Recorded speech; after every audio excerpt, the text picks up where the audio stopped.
Trump files a lawsuit against Facebook, Twitter, and Google. Andrew Cuomo's daughter is now considered as demisexual, and a gay men's choir is coming for our children. I'm William Hall, and this is The William Hall Show.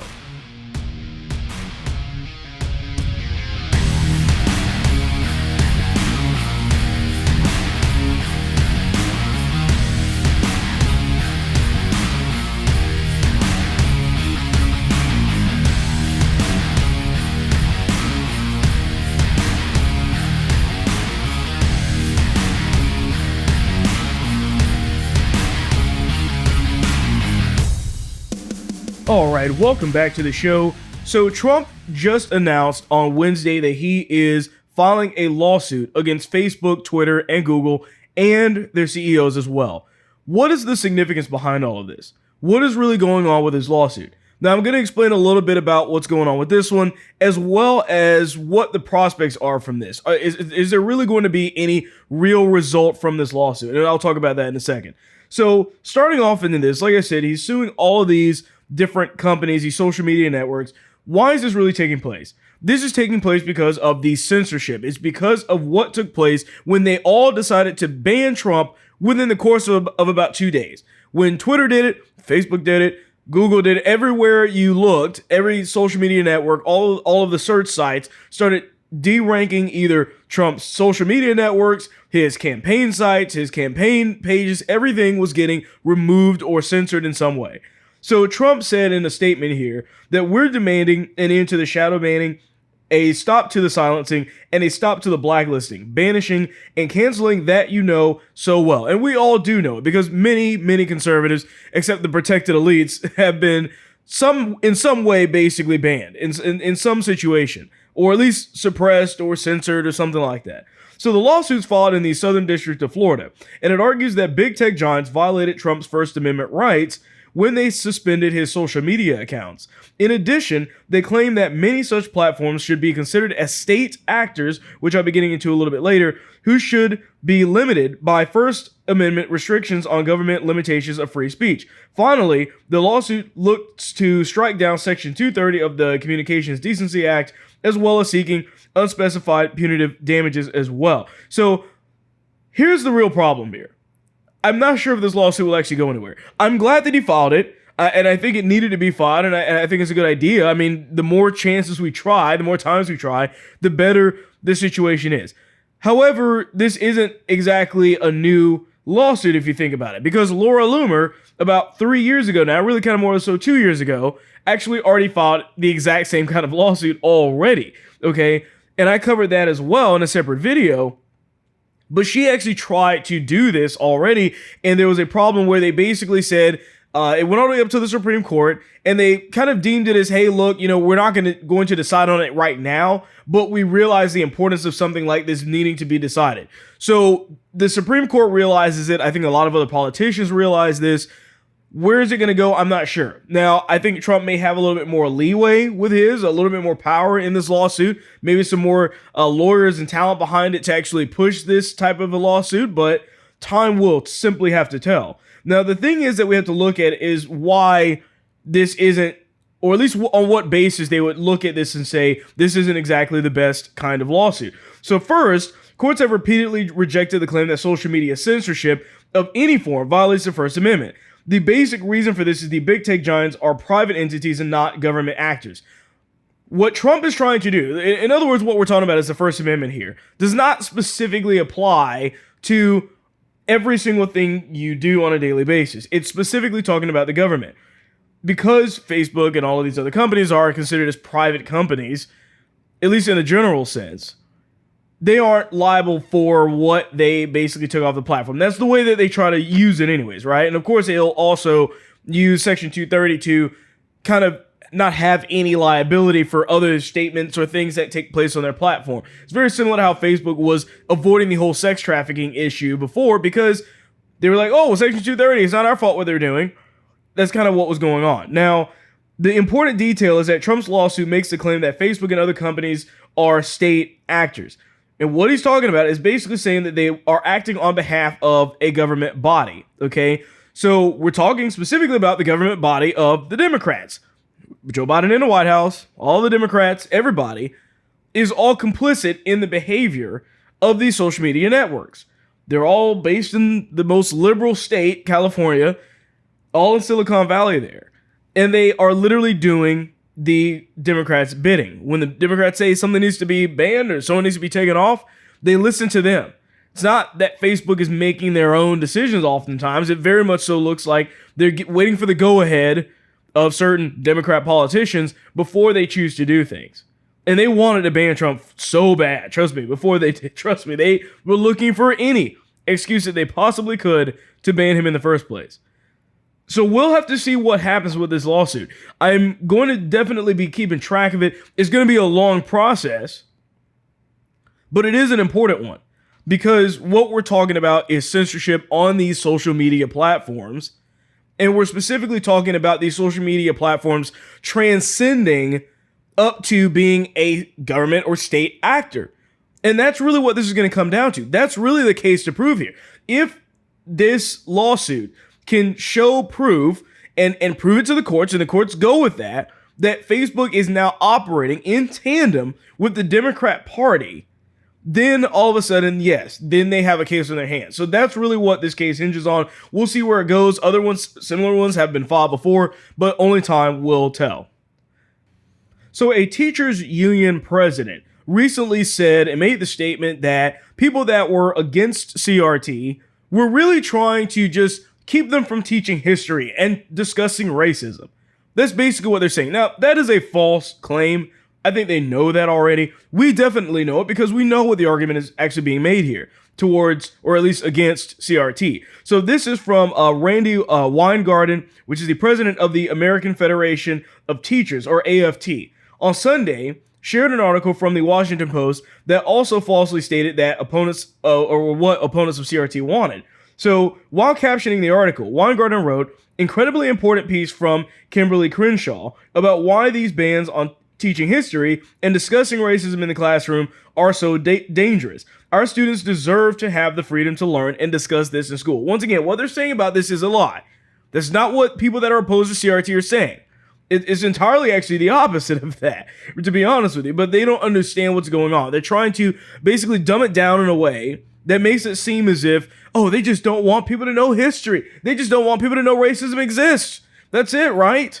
Wrong. That's not correct at all. So the statement, once again, factually false on discussing CRT and why people are against it. The thing is that people are against CRT because they want accurate history taught. They want accurate discussions of racism taught, not this idea of America and every white person being endemically racist no matter what they do. That's just not true.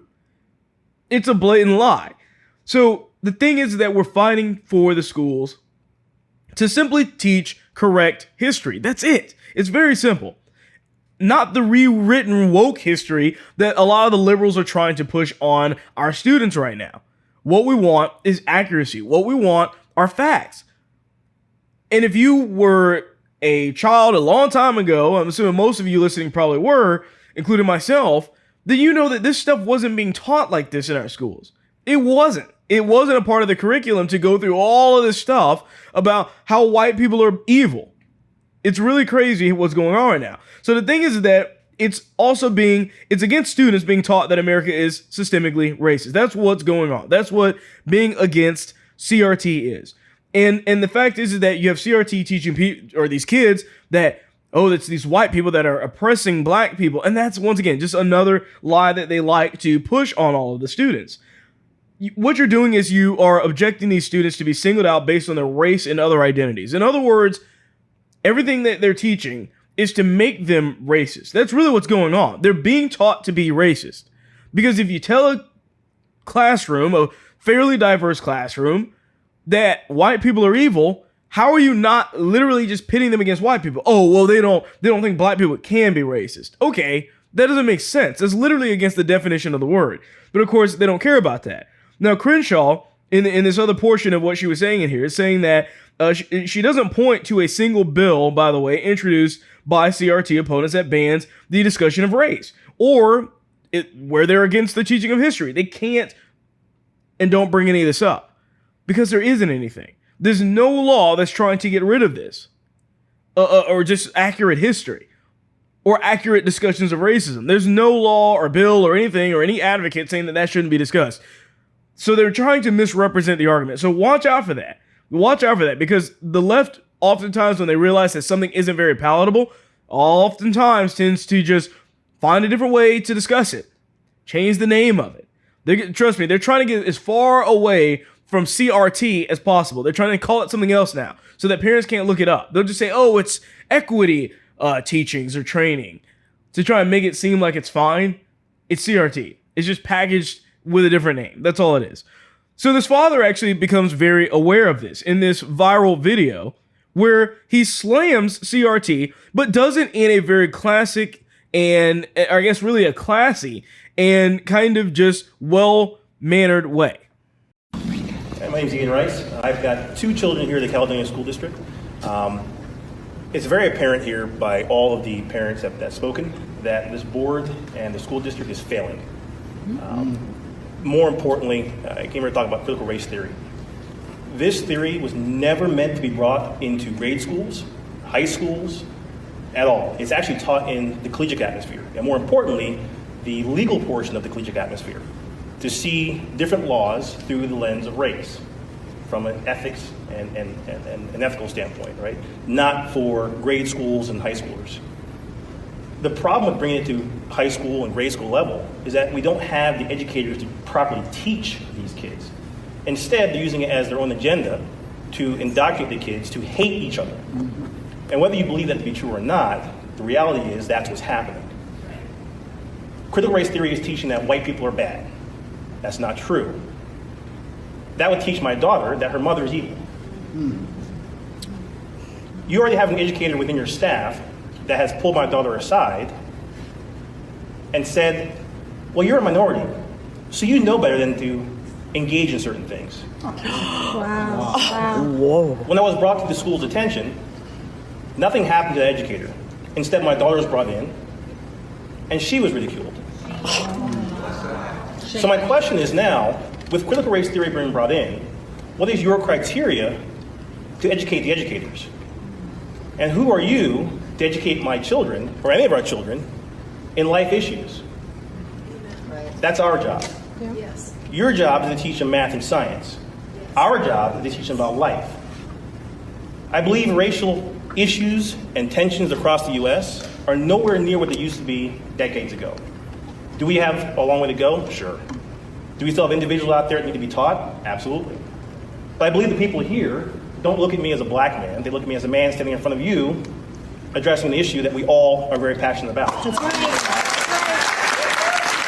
By the way, the father's name is Ian Rice talking there. And like I said, very classy and just a very well-mannered way of just dismantling the absurdity that is CRT. That's really what's going on.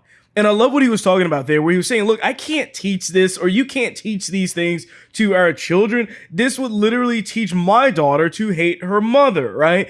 And as a black man that is married to a white woman, myself, that is something that you see repeated throughout all of the CRT. It doesn't apply to those that are apparently more tolerant, right? That's what you would maybe think, possibly, or don't care, or aren't seeing race as a thing.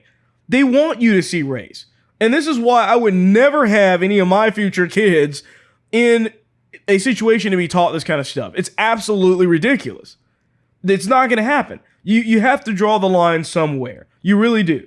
And we're in this situation where you see the left, where these kids that are mixed are growing up, maybe listening to this stuff, thinking, what in the world am I?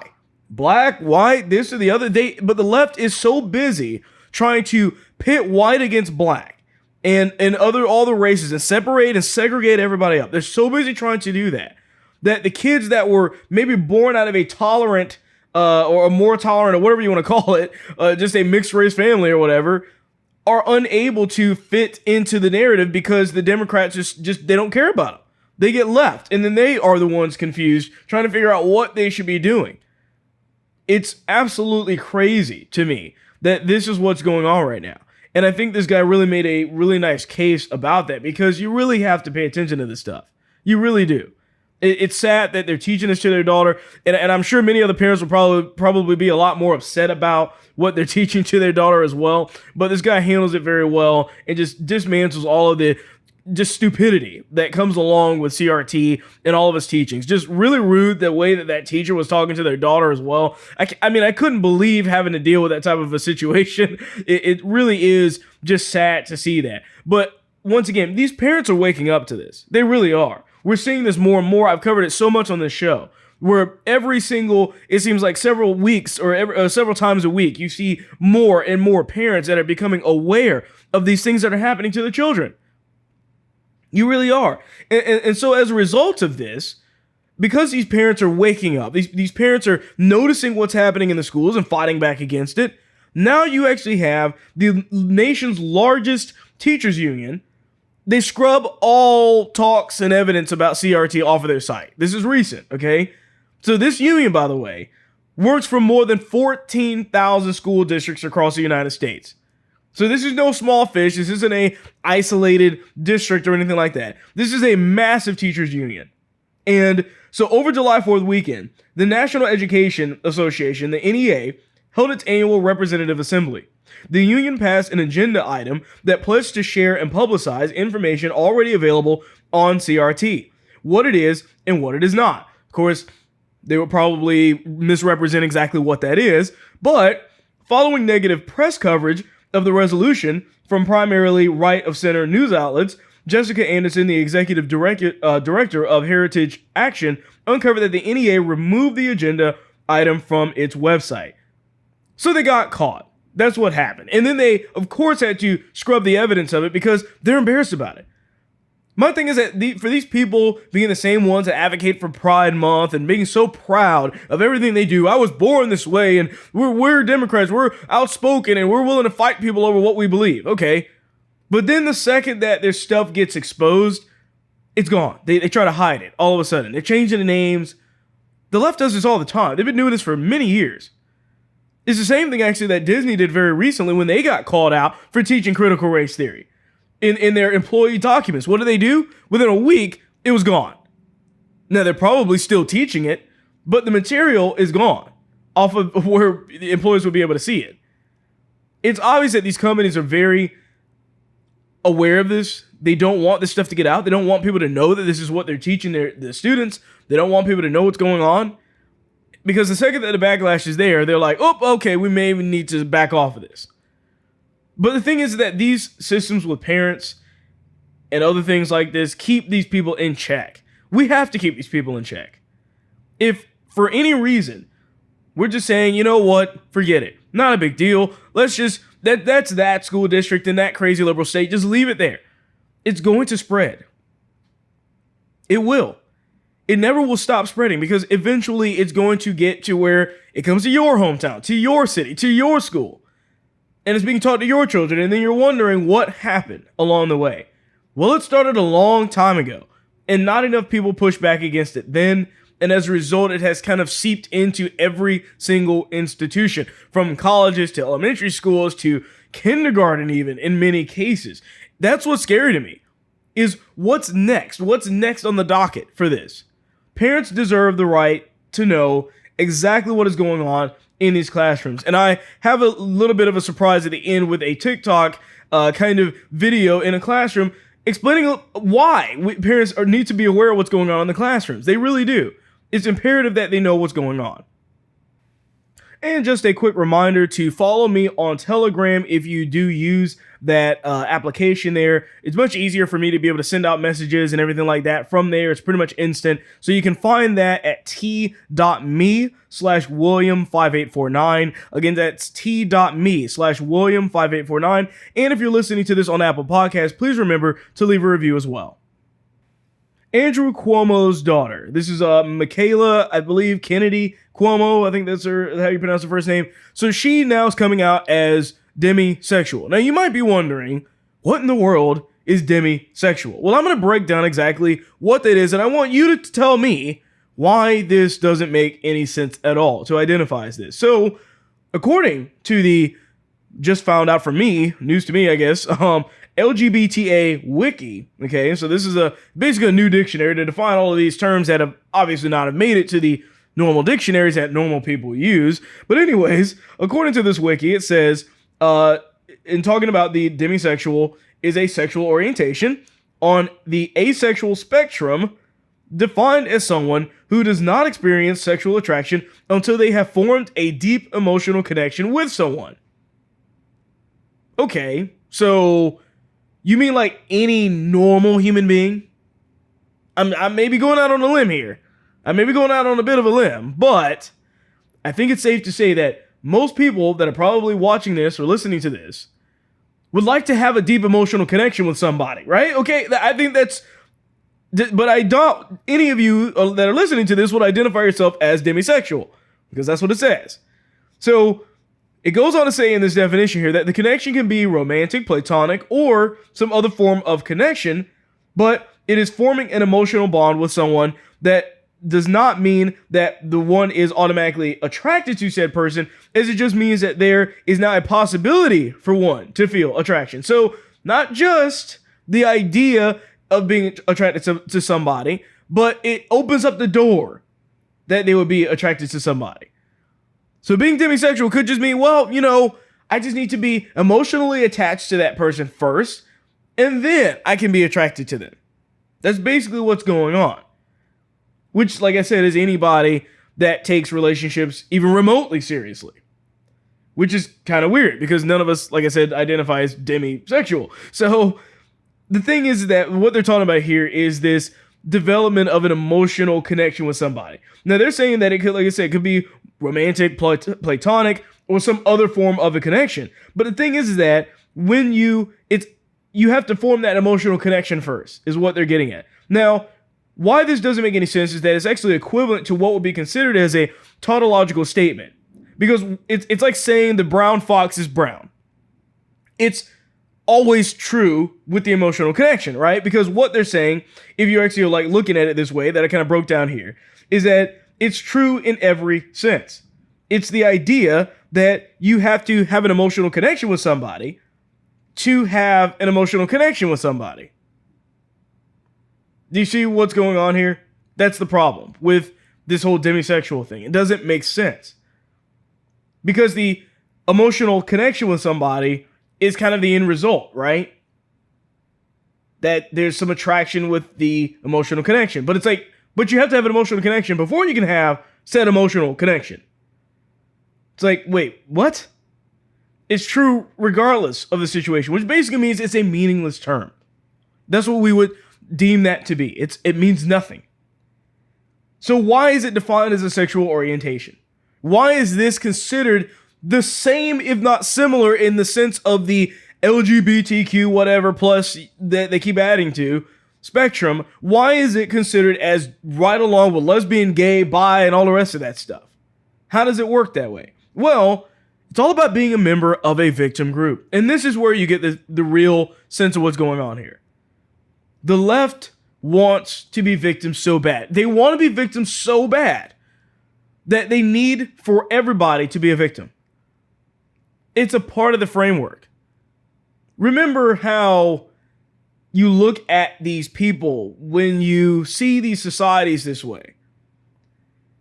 People called it a long time ago that eventually what we're going to wind up stumbling upon is a society where everybody that is on the left, that is a victim in their victim groups, will soon be at the top of the food chain. They're going to be the ones that are able to do whatever they want because of the way that society has flipped everything on its head.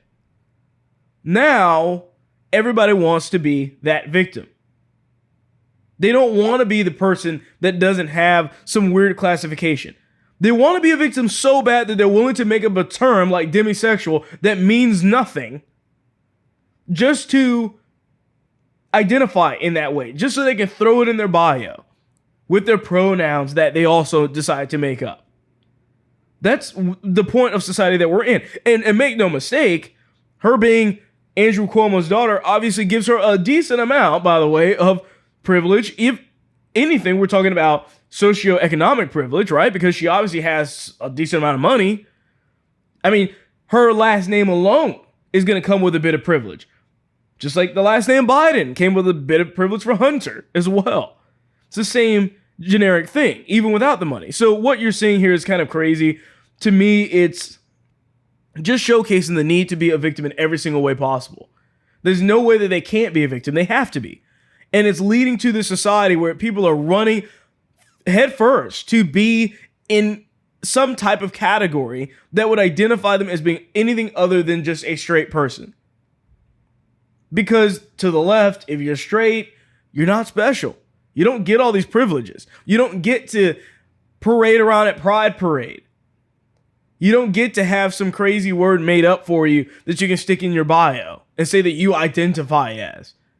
It's kind of like Demi Lovato talking about her being pansexual. No, I'm just attracted to just a little bit of everything.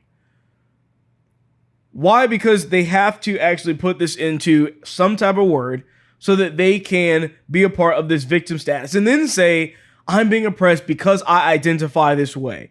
Worship me. Say all of these good things.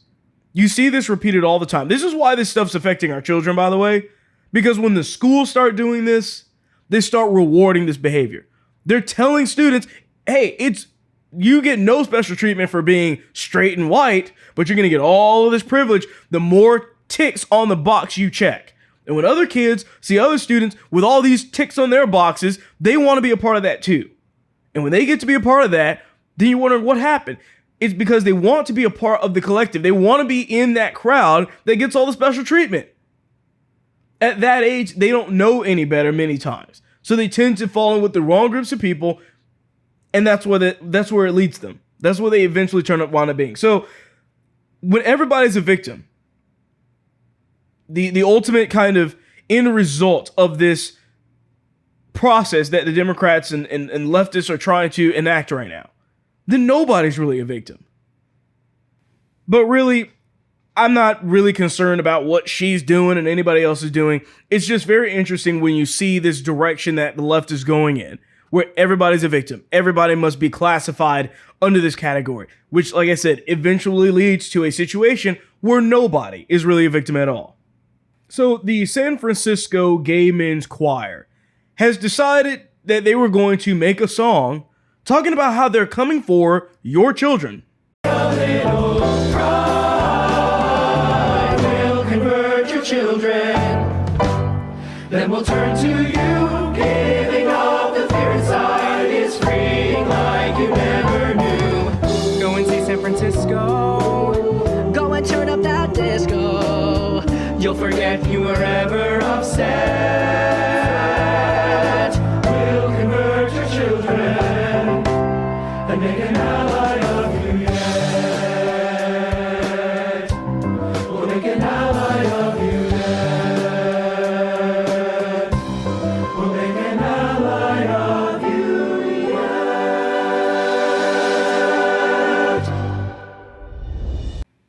So I've seen several outlets that have said, well, this is really just a poor attempt at humor. That's what this is.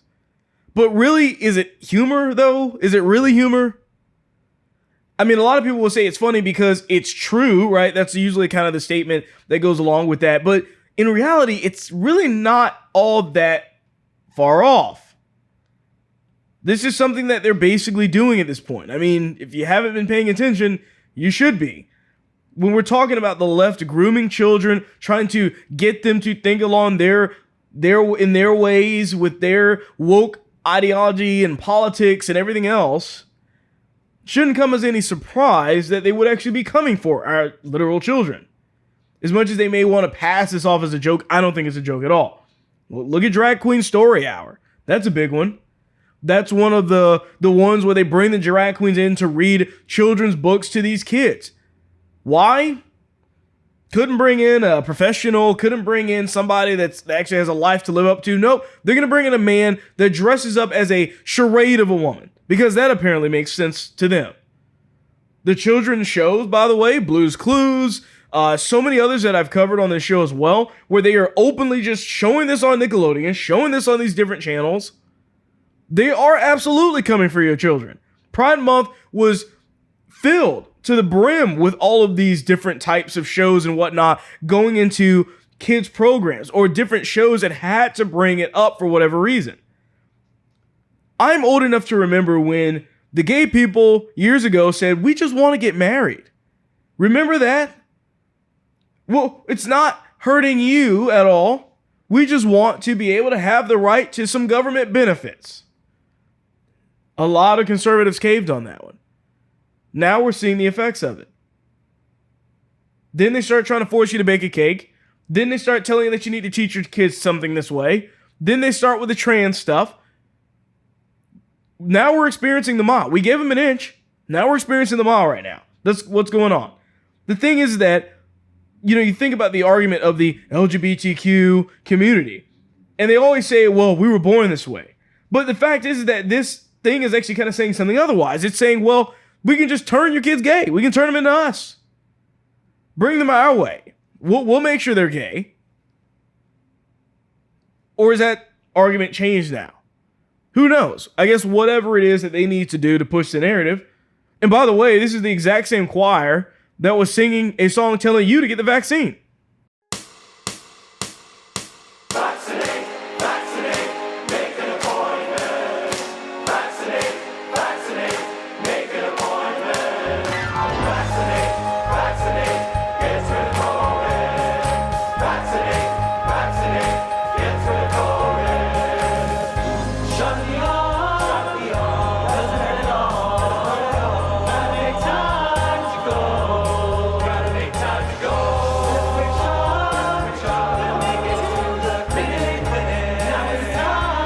Vaccinate and take back our world. Line up for size, 6 feet apart, and don't you worry. Don't stay at home, please wear a mask, we've got to hurry. Vaccinate, vaccinate, make an appointment. Vaccinate, vaccinate, make an appointment. Vaccinate, vaccinate, gets rid of COVID. Vaccinate, vaccinate, gets rid of COVID. Vaccinate. And after I saw this, the first thing that came to my mind is, who in the world wasn't going to get the vaccine that saw this video and then afterwards was like, yeah, I'm going to totally get the vaccine now? I'm pretty sure it's zero. Nobody. Nobody's doing that. Why did they make this video? I don't know. Whatever it is, there's an agenda here. There's a very clear agenda. It's not just about a vaccine and just about trying to comfort children. This is, and goes much further than that. This is a goal of them saying, you know what? We're going to compose a song. We're going to write a song and we're going to sing it. Basically saying the choir part out loud. That's what this choir is doing. And all of it, all of these songs, they're not singing legitimate classical works. That's not what's going on. They're writing songs as propaganda, basically. For what purpose? I don't know. But they're doing that. All of the songs I've heard from this choir are trying to push a specific narrative. Not, and by the way, they're not good singers. As a classically trained person, they're not good singers for a choir. Especially a men's choir. I've heard significantly better than that. It's like a bunch of amateurs getting together to do this. But either way, it just isn't a good look. You have two different videos. And I think they're very related. They're related and attached to the exact same agenda. So normally I would put something in here saying that this episode's TikTok liberal is, and kind of point to something like that. But this is from TikTok, by the way, but it's not a specific liberal. It's actually a classroom from last month during Pride Month where they literally have Pride stuff everywhere. Young people in my class are teaching us about Pride Month. So we've got a lot of art up here dedicated to Pride Month starting here in June. And we have a calendar telling us about everything that's happening each day. Exciting. It's Vroom Vroom Art. It's been that for a while. Vroom Vroom Art. Orchid's Paw with a 0. So if you're listening to this just on the audio, what you have is literally this classroom that just has Pride stuff everywhere, all over the walls. Everyone has on these colored t-shirts and it's on the calendar and it's written all over the whiteboard and everything. And this is why we need classrooms with cameras in them, okay? The thing is too, when you look at this, is think about what would happen in our schools. Just for a second, just go on this little mind journey, I guess, with me for a second. What would happen if they put this much effort into teaching math, English, what would happen? But instead, no, we're going to have the classroom decorated with pride junk and pretend as if that's what's important. This is why, like I said, teachers in these classrooms need to be under video surveillance. We need to be able to see what is going on. Parents have the right to know what's being taught in these classrooms. Because I'm pretty sure if they saw this, they would be blown away at the ridiculousness of it. And this isn't a far-fetched idea. When you take your dog to get boarded, if you're going on vacation or something like that, what do they typically offer? At least the nicer ones. A live feed where you can watch and see what they're doing. It's not because you don't trust the people that are taking care of your dog necessarily. It's the fact that there's an accountability there, right? The people know that they're watching. And so they will act maybe differently than they normally would. What about daycares? Many daycares offer, obviously, as well, a type of live video feed of their child and everything else like that. I don't think it's too far-fetched for people and parents to advocate for cameras in the classroom as well. And the thing is that I know a lot of people are probably like, well, any surveillance is probably a bad thing, especially for the teachers. That's just going to make everything so bad. But the thing is that typically when we're talking about that, we're talking about people surveilling us when we, first of all, aren't aware of it, and two, have no right to do so. In this situation, though, parents are the ones funding and paying the taxes to get these kids in the school, paying the teacher salaries. There should be some accountability in regards to that. Something needs to take place for that to work. Like I said, this isn't Big Brother, as a lot of leftists might try to claim. It's accountability. That's all it is. Teachers want to be in private and want to be doing things secretly because they don't want you as a parent to know. And I get the teachers that are saying, well, the worst part about the job is the parents and all this stuff like that. Listen, if you're teaching the correct stuff you should be teaching, this shouldn't be a concern for you. It's these teachers that are doing things they know they shouldn't, teachers that are teaching things that they know the parents don't approve of. That's why you have these teachers unions pulling out, getting rid of the material. They don't want you to know what's being taught in these schools. They're trying to keep it secret. And it's all because parents let go of being involved in many of their kids' lives years ago. A long time ago. Too many parents have let the school raise their kids. And then they get mad at the school because they're raising their kids the wrong way. Number one, parents need to be aware of it. Number two, the kids need to be able to communicate that to the parents. The parents need to be listening to what the kids are saying, need to be asking the kids what's going on and what they're being taught, going over the coursework, going over the material. This pandemic has proven many things. Remember, all of this kind of sprung up because parents were forced to get their kids out of school and were forced to actually have the lesson plans at home. And then they said, oh, wait, whoa, this is crazy. They're teaching this to our children? I guarantee you it's been going on far longer than you probably even realize, far longer than I even realized. But this pandemic kind of ripped off the cover, made it and exposed it. A lot of people to see what was going on. And then when they get ready to put their kids back in school and they're seeing them being forced to be masked and all of the rest of the stuff, and now with this crazy syllabus talking about CRT, they're finally saying, oh, wait a minute. Something is wrong and we need to do something about it. Something should have been done about this years ago. Parents need to raise their actual children these days so that the schools don't have to. The schools shouldn't be doing it.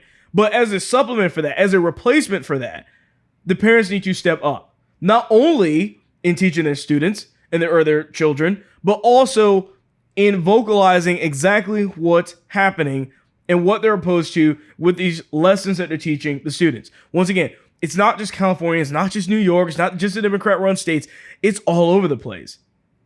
Even in Florida, it's happening, by the way. It's happening here too. Especially in some of the more liberal counties and whatnot. At least we have Ron DeSantis just kind of pushing back on some of this to make sure that's not happening. But it is happening everywhere that you're looking. So we have to be aware of it. I think if things are to really start changing in our country, it won't be something that happens overnight or in a month. I think it's years away. But it starts with the children. It starts with the schools. It starts with the institutions. The same thing that conservatives willingly gave up and let the leftists come right in and swoop in and take hold of it and control. The left holds the institutions right now. We need to take back control of that. School boards need to be run by people that are center-right, people that have common sense, that are interested in accurate history. These teachers' unions need to be run by people that actually know what they're talking about with accurate history, as well as the schools. Starts on a local level, and then it branches out. That's how we change things. It's not always just based on who's holding the highest office in the land. It's at a local level. It's with the local legislators that we already have in place, and we're going to be looking to re-elect or elect new ones in the next year or so. All of that is relevant to what's going on right now. So with that being said, that is all I have for you on this episode. I thank you for watching or listening to this one. I'm William Hall, and this is The William Hall Show.